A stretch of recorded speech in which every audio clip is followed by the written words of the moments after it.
you're watching The Big Story here on Mirror Now. I am Afrida Rahman Ali.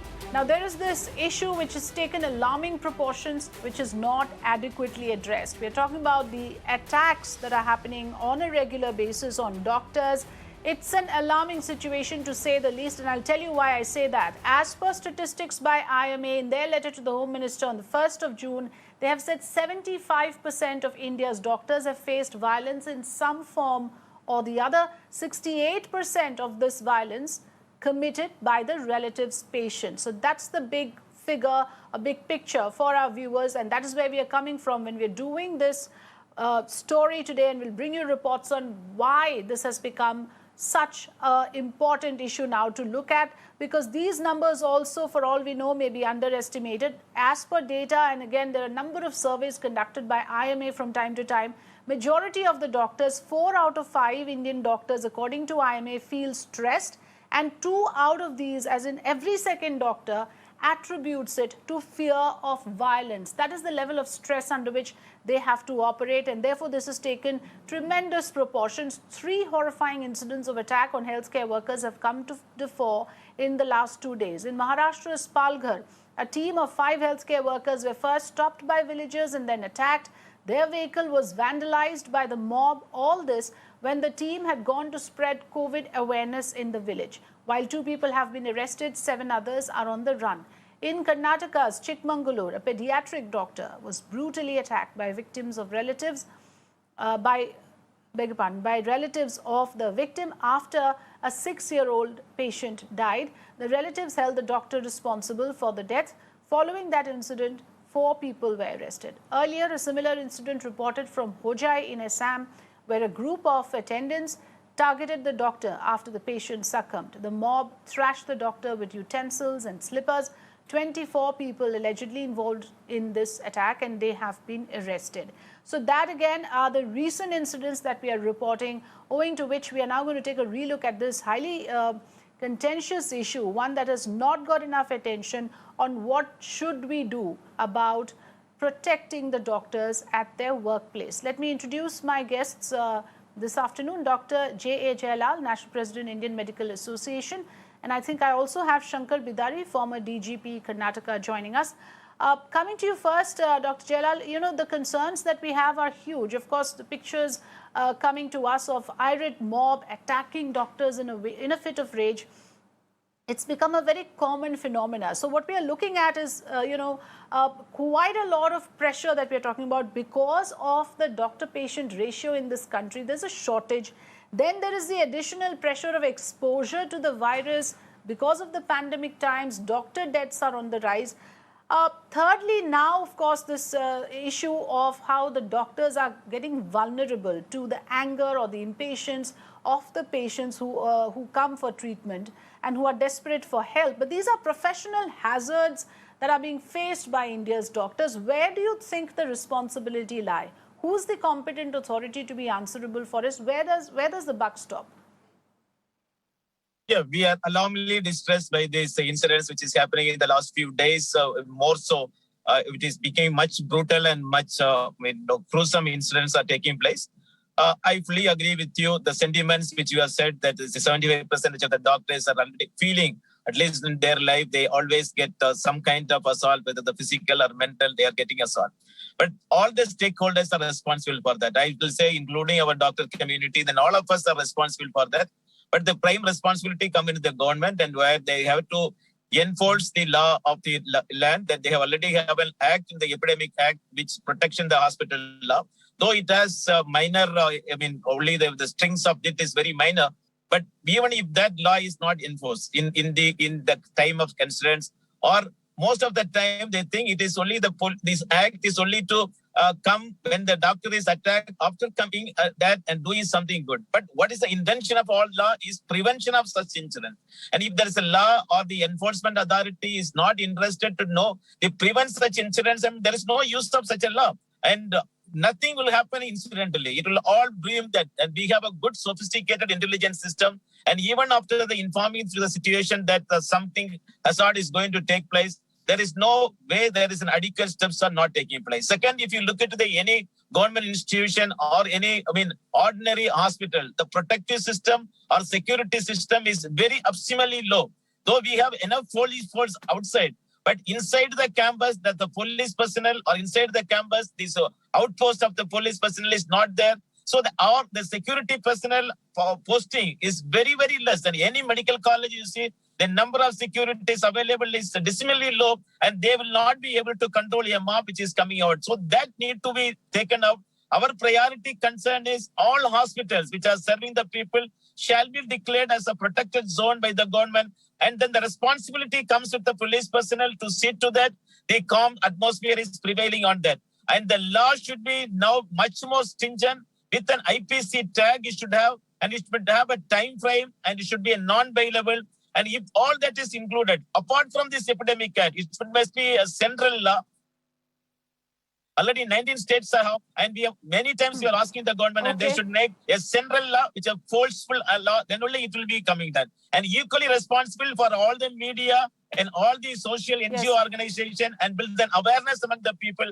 And doctors are not God, and we cannot cure all the diseases. And when we can do only the maximum possible, and death is sometimes inevitable, even at the midst of very, very acute or efficient care, after giving also death is possible. And that kind of mindset we need to propagate through all the social medias and medias to the public to get understand that situation in their mind. Yes, the existing Epidemic Disease Amendment Act 2020 is not sufficient, is what you're saying. I understand, Dr. Jailal, because it's only valid in 19 states. The enforcement of the act is poor. It is not tagged to IPC or CRPC. Also, the penalties under the existing law are not stringent enough. This is not proving to be deterrent enough. That is one of the aspects we are looking at, Dr. Jailal. But, there are other aspects as well. Let's face it. There have been so many instances of deaths due to medical negligence. So is there somewhere a mistrust in doctor-patient relationship, especially in rural areas where the doctors are probably anyway overburdened because of the shortage of healthcare personnel? I fully agree with you that doctor-patient relation is at the mistrust. Not only with the news spreading like that, somebody saying that the doctors are responsible for dying of so much of people in the corona. So such kind of the people's words will always take a negative feeling on the people. And people also expect a lot, and they think that whenever the patient is brought to the hospital and he has to be treated. Say some accident is taking place in the road traffic accident, and he is coming with a very much brutally, crash injury. And the doctor can do only the maximum possible. And in spite of that, and the patient is dying, and people think that this hospital is not protecting our people. I do agree. There are some incidents where there is a malpractice or the negligence could be there. But India is a legal country. It is not a barbaric country. Where country has a legal system. Whatever you have grievance against a doctor, and we have a good legal system where we can definitely apply and get into that. So that kind of system has to be there. And TikTok chat or attacking on the doctors cannot be a solution, even in our any remote condition or at most distress condition. Yes, the Doctors Association, the IMA, Dr. Jailal, is demanding a more stringent central law. But as we have seen, Dr. Jailal, in other cases, take sexual crimes, for instance, just the existence of a law has not proved to be deterrent enough. How are you so confident that if we have any kind of a central law, things will change? Yeah, the one reason what they see, most of the IPC cadre or the police force who are coming is from the central cadre they are coming. So if there is nothing related to IPC, nothing related to CRPC, and they are always searching for this law and around what act to be put and what act not to be put, there is a big confusion is there. But if there is a central law that will be made known to all the people, and they will be, uniformity will be there, and irrespective of the state, irrespective of the place, the implementation will be little more easier. I'm not saying that just because the central law we will be able to avoid, but that will be one of the tools for us to at least promote this once the violence is taking place and once this can be taken and it will be made known to the people, and if you are doing in such unlawful activities, definitely you will be punished.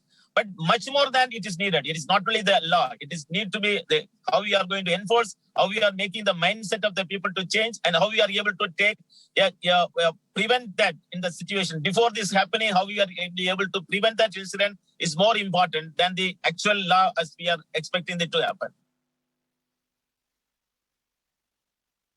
Yes, absolutely. But, Dr. Jalal, the issue with our country, again, is that there's so much illiteracy, there is ignorance, there's also superstition. So if you look at cases of how health workers are attacked in villages, they are not willing to entertain these ASHA workers who come into their villages to check on them, often, of course, for their advantage.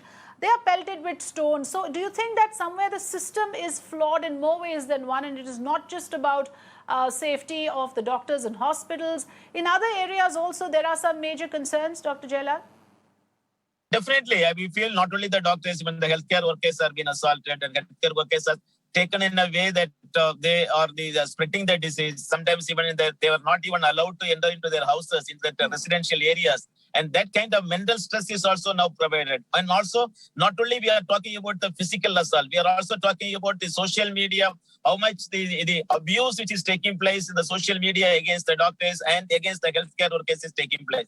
So I will not say that total system is failure, but India is one country that definitely it is. We have at least an infrastructure facility where we have a police station, we have responsible people to protect us. But we are not giving this a priority concern. We give the Air India radio or television set, we call it as protected zone. And we are not calling an hospital as a protected zone.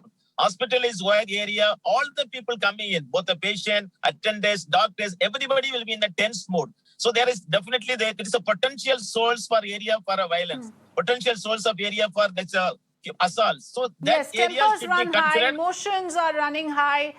It's a volatile, it can become a volatile situation. Dr. Jalal, I understand the point that you're making here. Let me bring in Mr. Shankar Bidari, former DGP of Karnataka, also with us. Good afternoon, Mr. Bidari. You would be aware that there's a horrible incident that has happened in Chikmagalur where the relatives of a 6-year-old patient who succumbed to the illness attacked the doctor very brutally, assaulted. Now, as we all know, these are instances happening with alarming regularity. Ministry of Home Affairs feels that there is no need for a separate law to protect the doctors because, in a way, there will be other professions also asking for similar protection. The IMA is strongly pitching for a separate centralized law for protection of doctors in the workplace. Where do you stand on this, Mr. Bidari? There is no doubt that all the doctors, nurses and all the medical staff are doing a lot of human service under a lot of pressure also, and they are exposing themselves to the COVID possibilities of contracting COVID also, and we are always grateful to them. Today, these incidents that have taken place whether in Chikmagalur or in Assam or any other place are stray incidents. Every day in India, at tens of thousands of places, the doctors and nurses are working peacefully, and all the public generally are giving them a lot of respect and abiding them. Even in cases when 30 to 40 deaths have taken place due to the failure to provide oxygen, etc., people have not taken law into their own hands. That is like Chamarajnagar. So one thing is that these are stray incidents. The incident has to be analyzed by the local police, investigated by the local police. No, but 3 incidents have happened in 2 days.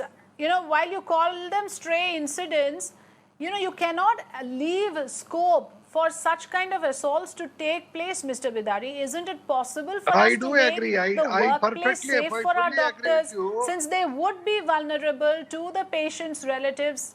There might be anger if somebody passes away unexpectedly. Don't you think they deserve some basic protection to their life? No. They deserve full protection to their lives, to their honor and to their functioning also. There is no doubt about it. But the idea of giving separate protection to each and every doctor or each and every hospital is not practical. And another thing is that separate law is also not practical. Already we have provided that in extremely rarest of the rare cases, when the deaths have taken place due to the negligence of the medical staff, the investigation should be done by senior doctors, competent doctors, and on the basis of their report only the police should act. All those safeguards already have been provided. In the incidents that have taken place, I would advise the local authorities to take stringent and strict action as per the existing law. That should send a strong message to the public concerned as well as throughout the country also, so that nobody will try to molest or nobody will try to touch any medical staff in future. Okay, Dr. Jailal, do you agree with this? What Mr. Bidari here is telling us, that you cannot have another law for protection of doctors. What we already have is good enough as long as the enforcement is done correctly. No, see, already there's 19 states has already enacted a law. As per our constitution, when there is more than 14 states, 2/3 of the states are creating a law, the government can definitely bring in a law. There are so much of laws are brought in by the health-related event by the central government. So when there's a state has felt there is a need for that separate law is necessary to protect the healthcare professional. And what is the difficulty in providing the law for the country? And you cannot just say that everyone will ask. Let the country let it produce. And if there is a people are getting affected, if the engineers are getting beaten up, let them give the law also. So I don't think that is an excuse can be said that everyone will start asking. We have a special law for the MPs. We have a special law for our government employees. So it has to be there. If there is a will, there is a way. And if there is a central law and with a stringent act, definitely it will become a deterrent for the people to do something. And when there is and second part is an execution of the law. And both if it can be done, I think definitely we will be able to control and we will be able to overcome. But I just want to say, I have talked with many of the youth and young doctors yesterday. And they are calling me, sir, if you are not able to do something for us, something to protect us, and we are going to quit the profession, or we will lose our compassion, we will lose our interest in this profession. And if the doctors are taking a decision that we will not take a serious case when they are coming in fear of their life, and that will be a very disastrous situation. Right. We want to commit ourselves to take the people even to the last minute. Yes, we need to do everything to keep the morale of our doctors high. And they are already working under a lot of stress. The last thing they need is a threat to their lives or their safety. Thank you so much, Dr. Jailal and Mr. Bidari, for joining us this afternoon. So do we need stronger laws? Do we need hospital management to take more responsibility? Do we need to create better systems in place, whether it is about creating awareness and creating that rapport between the doctor and the patient with more communication, better communication? All of these things must be dwelled upon. And we leave it at that. Thanks for watching The Big Story. Let's take a short break. News and updates continue on the other side.